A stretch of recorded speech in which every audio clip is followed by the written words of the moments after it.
We are starting our new series, Challenge Accepted. And Nick knows that we are going to start the series, but he doesn't know he's the one being challenged. Okay, we're going into Nick's office. Hi, Nick. You remember the other day how we were talking about the new series? What was that going to be called? What was the title? Challenge accepted? Great, he has accepted our challenge to eat this banana. Yay, I know how much you like bananas. Okay, we have everything ready for you. Here's your entree. We have your favorite. Oh my gosh, that smells so bad. It does smell really good. Some pickles. Do you like pickles? I think they're gonna be great on that banana. Tabasco sauce. This is a sardine. We got a lot of the juice on there too. This has got a little bit of everything on there. It smells so horrible. You can do it. You can do it.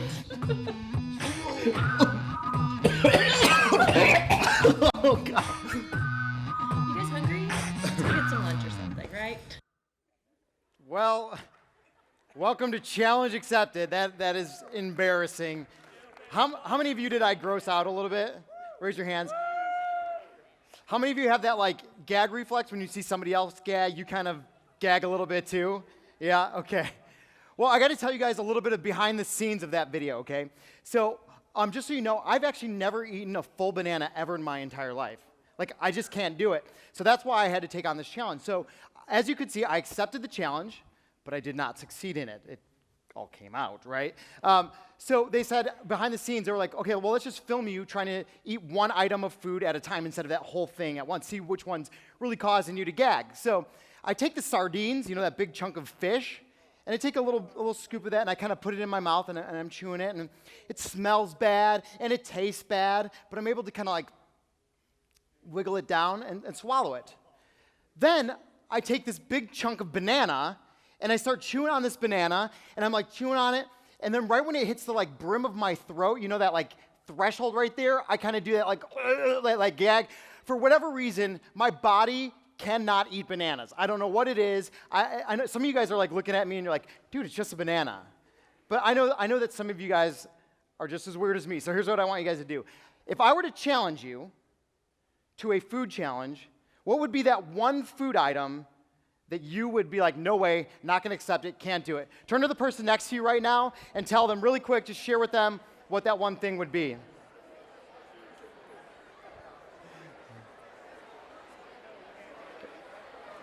All right, switch to the next person. Go ahead and share that. I'm hearing some interesting ones. Okay, all right. Come on back forward. Come on back forward.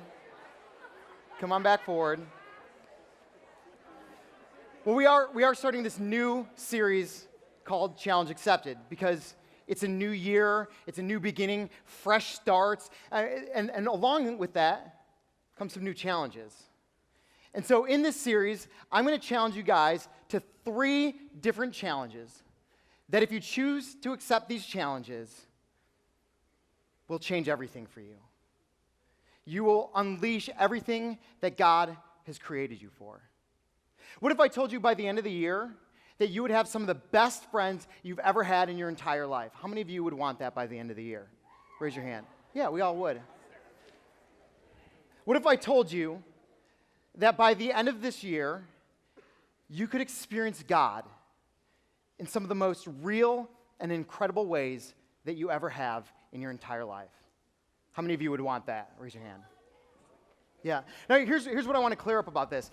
This message, this series, Challenge Accepted, is not like a self-help seminar. This is not like 5 steps to a new year, new you, a new year, a new year. That's not what this is about.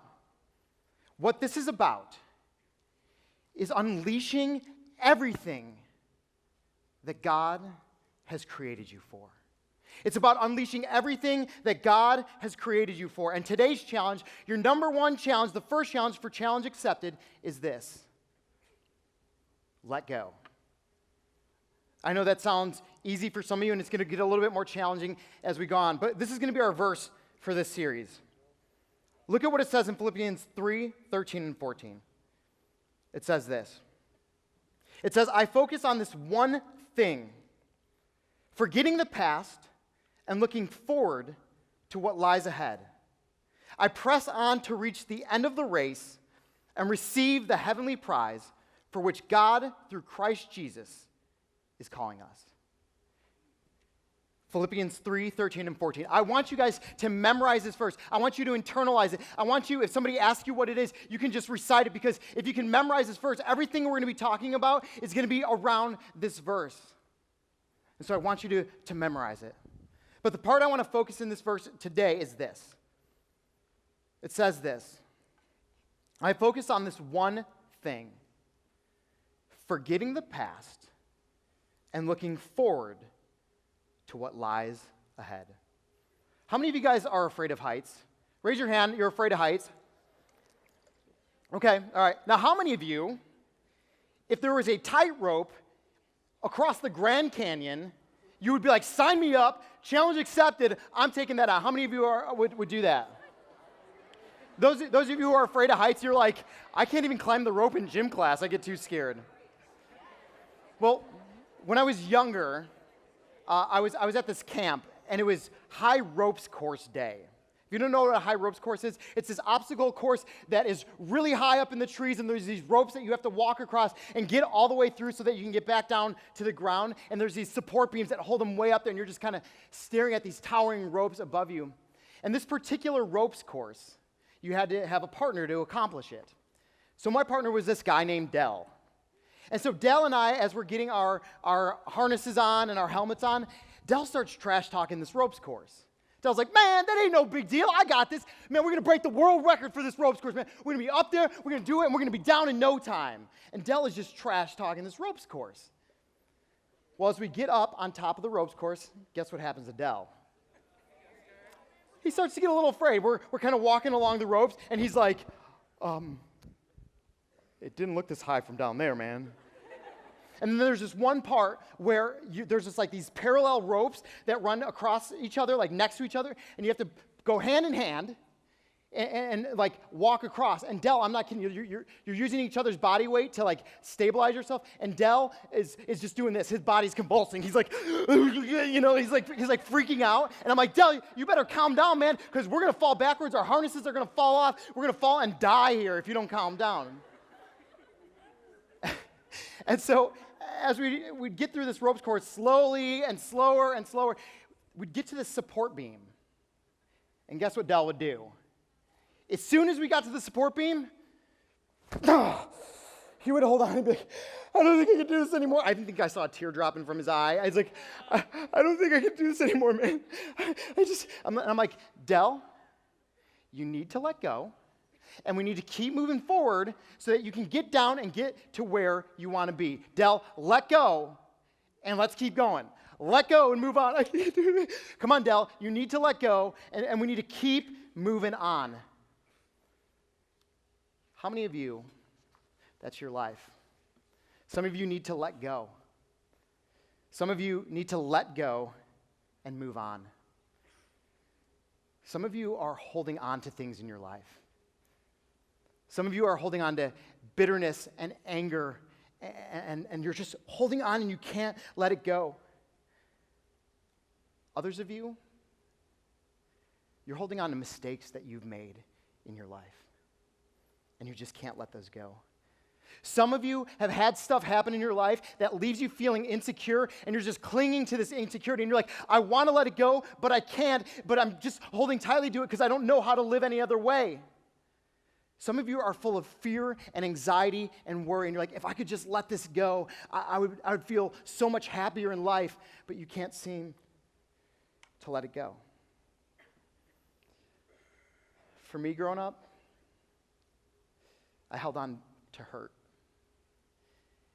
And I can remember the day that changed everything for me. My parents were going to a wedding.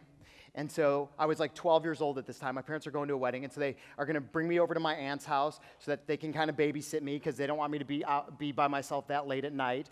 And they were going to come get me later on. But my aunt has a son who's my cousin. We're the same age, and we're like best friends. So we're hanging out, and we're having a good time, and we're playing video games, and we're watching movies, and we're talking. And then my parents come to pick me up. And we're like, oh, let's have a sleepover. And then we just won't go to sleep at all, and we'll hang out, and we'll talk. And so I went over to where my dad was. And I looked him in the eyes, and I was like, hey, Dad, would it be all right if we had a sleepover? And he's like, no, we're already here to pick you up. We need to go in a couple minutes. And I don't know why I said this. I was a little bit of a punk kid at 12 years old. I was a little bit of a troublemaker. I looked him in the eyes, and I said, gosh, you're such a dork. Now, I don't know why I said that, but it just came out. But then as I turned around and I started to walk away, I heard these footsteps coming at me, louder and faster and heavier. And then all of a sudden, I just feel this foot come down on my back, and I sort of fall to the ground. And then as I'm kind of unsure of what happened, I turn around, and I see my dad standing over me. And he just starts hitting me. He's not punching me, but he's just hitting me. And in the midst of the chaos, I kind of look up as I'm shielding myself, and I see my cousin over in the one side of the room, and his jaw is just dropped to the ground like, oh my gosh, I can't believe what I'm seeing happening right now. I can't believe it. And then I kind of turn to another area where my mom and my aunt are just crying and screaming and yelling at my dad to just stop and to leave me alone. And it what seems like an eternity, he finally gets up and he walks out. And in that moment, I really don't remember what the physical pain was. I don't remember how bad it hurt, but I do remember how bad it hurt on the inside. Here's the person who's supposed to love me and care about me and protect me more than anybody else on the face of the earth is hurting me more than anybody else I've ever been hurt by in my entire life. And because of that moment, I carried it. I carried it through junior high and through high school. And I was insecure because I was like, there's got to be something wrong with me that my dad would hurt me like that. And I was insecure. And my dad and I, we lived under the same roof. Our family was together, but because we were both holding on to this situation in our lives, what had happened, there was awkwardness, there was tension, and we never really spoke. I'm being honest. We barely spoke to each other for like 6 or 7 years. It was just small talk. But then I got to college. And I had this crazy, emotional, awesome weekend, this spiritual weekend where I felt like God was speaking to me and God was talking to me. And he said this, he said, Nick, I want you to forgive your dad. I want you to go and forgive your dad. And I'm like, no way, I'm not going to forgive my dad. He's my dad. He should lead the way. He should be the one to say he's sorry. I'm not going to do it. And God said, no, I'm calling you to go do it. And so I remember on the phone, I'm really nervous, and I pick up the phone. I'm like, hey, Dad, could I come over? I need to talk to you. And he's like, yeah, come on over. And so there I am, eye to eye with my dad. And I look him in the eyes and I say, I want you to know something. I forgive you for everything that's happened in our past. I forgive you. Now, in that moment, it didn't matter what my dad's response was, because in that moment, I was set free from those things. I had let go. I had moved on. I was in a new direction. It didn't matter what my dad said in that moment.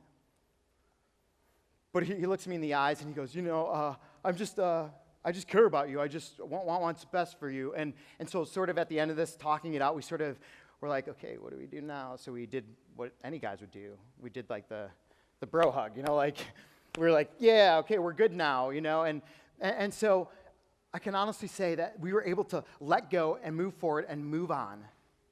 And some of you know my story, that a couple years ago, my dad passed away unexpectedly. And I'm so glad and I'm so thankful that him and I were able to let go from our stuff and move on and move forward to what God had in store for our relationship and for our life. I look back and I don't regret it, because my dad and I, throughout those years after we let go, we were like best friends. And I'm so happy where things left off. Some of you, you've been hurt in your life. Maybe it's been by a parent. Maybe you had this horrible breakup, a boyfriend or girlfriend, and you're just left in shambles.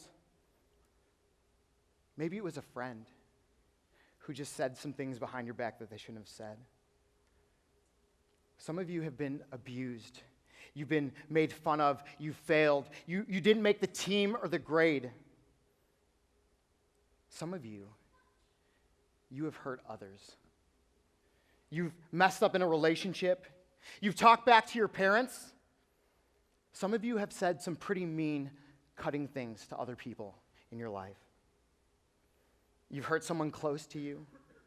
You've done things that have hurt your own body.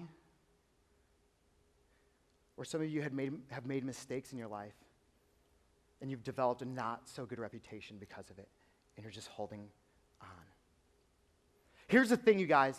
You cannot change your past. You cannot change what's happened to you. You cannot change what you've done or what you've been through. But what you can do is choose to accept the challenge, to let go, and to move on, and to move forward from those things.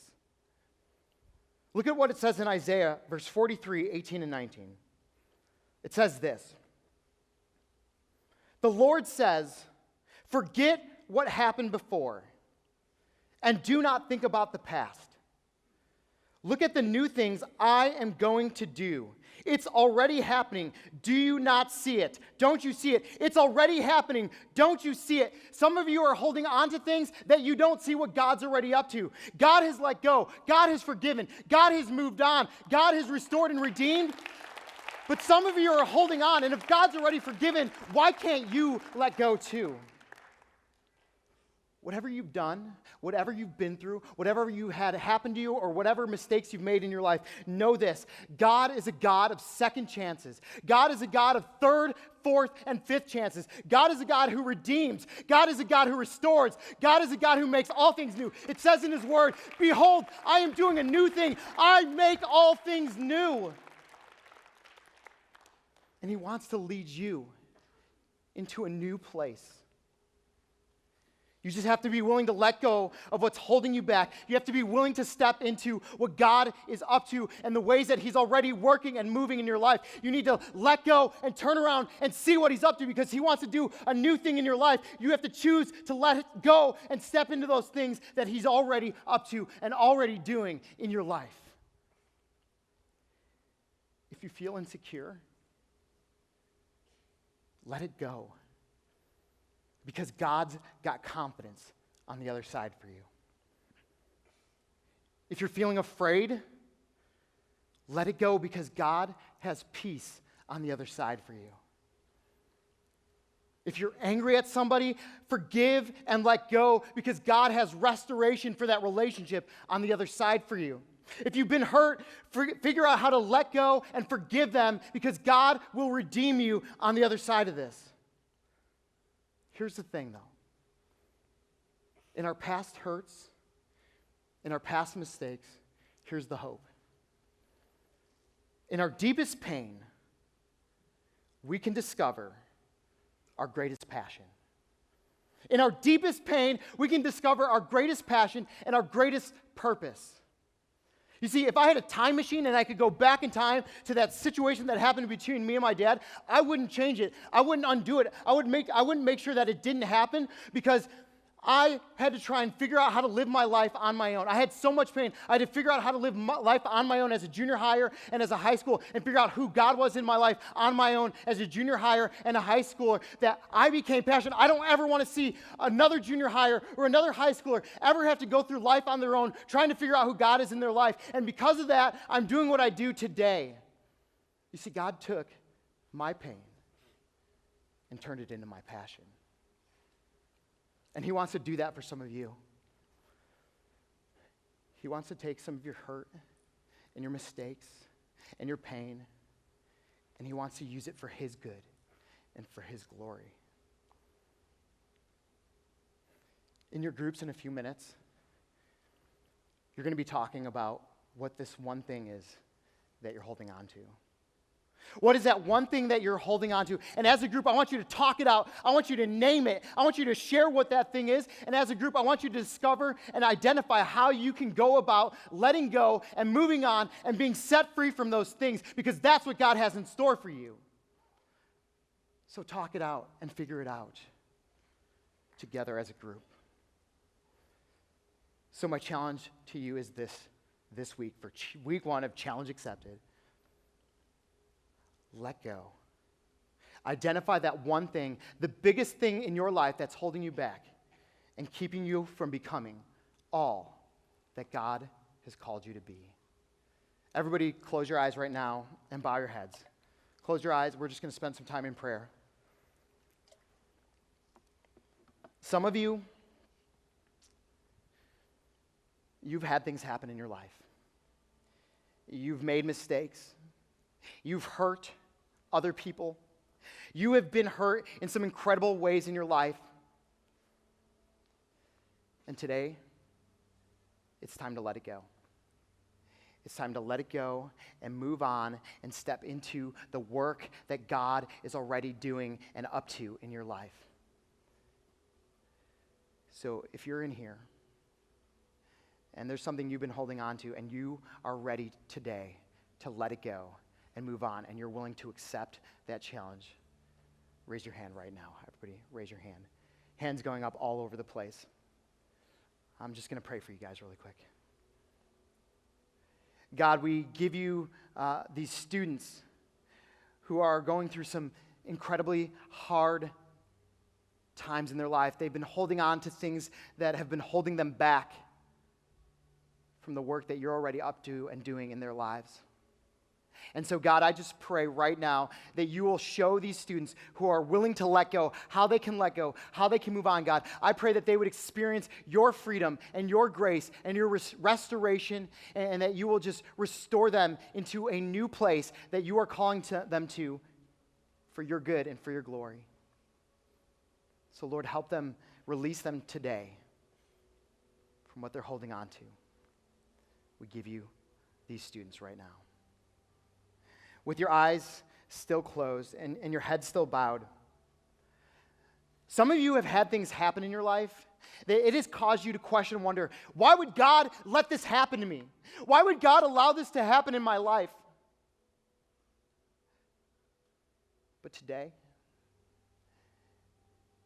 you understand that God can and will take your pain and turn it into passion. Some of you are thinking to yourself, man, well, I've made too many mistakes in my life. God doesn't want me. I'm too messed up. I'm too broken. I'm too hurt. But that's exactly who God goes after. Because God's love covers all. God's love restores the broken. God's love redeems our mistakes. And maybe you realized today that you can be restored and redeemed. It says in 2 Corinthians 5:17 that if anyone is in Christ, they are a new creation. The old is gone and the new has come. So if you're in here and God is speaking to you and he's saying, I have something better in store for you. I have a new life for you. I want to make you a new creation. You just need to accept me. If you want to accept that Jesus died on the cross for your sins so that you could be redeemed and restored, and you want that for the very first time in your life, I want you to raise your hand right now. Put them up in the air. Raise your hand if you want to accept that Jesus died for you. Raise your hands.